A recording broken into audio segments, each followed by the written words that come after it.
ఎన్నికల్లో ఎమ్మెల్సీ ఎన్నికల్లో నేపథ్యంలో మనకు అందుబాటులో ఉన్నారు.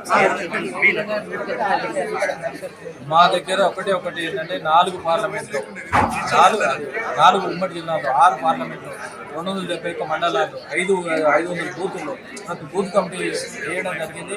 ప్రతి ఒక్కరు మేధావులు, విద్యావంతులు, తర్వాత డాక్టర్లు, అడ్వకేట్లు, తర్వాత మిగతా టీచింగు, నాన్ టీచింగు, టీచర్సు, తర్వాత గవర్నమెంట్ టీచర్స్, ప్రైవేట్ ఎంప్లాయీస్ ప్రతి ఒక్కరు బ్రహ్మరథం కడతా ఉన్నారు.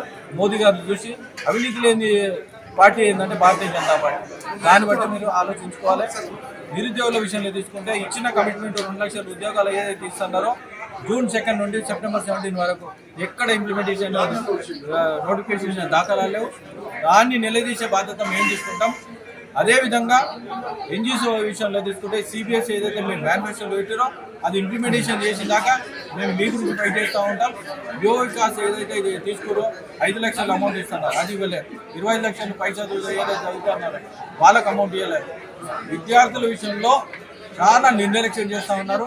అదే కాలేజీల విషయంలో తీసుకుంటే 7,500 కోట్లు వాళ్ళ కాలేజీ ఫీజు రియంబర్స్మెంట్ అమౌంట్ ఇవ్వాలి. అది ఇవ్వనందుకే పై చదవలేరు చాలామంది విద్యార్థులు. కాలేజీలోకి వాళ్ళకి అమౌంట్ ఇస్తే శాలరీస్ ఇస్తారు టీచర్స్. ఇవన్నీ నిదర్శనం. ఇచ్చిన హామీలు నెరవేర్చకపోవడమే అది కాంగ్రెస్ కొలాప్స్ అయింది. గత ప్రభుత్వం ఏదైతే ఉందో ఇచ్చిన హామీలు నెరవేర్చడం ఫామ్ హౌస్ పంపించింది. ఇతన్ని 14 నెలలకే కొలాప్స్ చేయడం జరిగింది.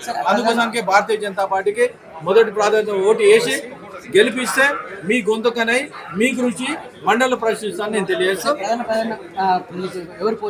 మాకు ఇంతవరకు ఎవరు పోటీ లేదు. ఎందుకంటే మీరు ఒకటే ఆలోచించుకోవాలి, ఏ పార్టీలో ఎవరు ఉన్నారో, ఎంతవరకు ఏ ఫ్లెక్స్ చేసినో మీకు తెలుసు. అందరూ ఏంటంటే ఇండిపెండెంట్ చేస్తారు, ఇండిపెండెంట్ ఎవరో పట్టుకొచ్చి వాళ్ళు ఇచ్చారు, అది పోటీ కాదు. దాన్ని బట్టి మీరు ఆలోచించుకోవాలి.